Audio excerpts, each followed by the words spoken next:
Қадір түнінде бір рет Қадір сүресін оқу басқа уақытта Құран кәрімді хатым еткеннен де артық сауап болады. Қадір түні бір рет Субханалла, бір рет Әлхамдулилля және бір рет Ля иляха илlalла деп айту 700 000 тасбих, тахмид және де тахлилден құнды болады.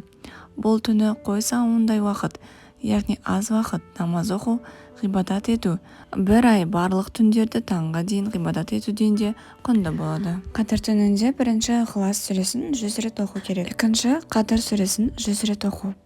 Үшінші Ла иляха илlalла Мұхаммад Расулуллах деп 100 рет айту. Төртінші Ашхаду ан ла иляха илlalлах ва ашхаду анна Мұхаммадан абдуху ва расулух деп 100 рет айту.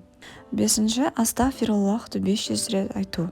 Алтыншы Ла иляха илlalлах вахтаху ла шарика лах лахул мулху ва лахул хамду ва хуа ала кулли шейин қадир деп 100 рет айту.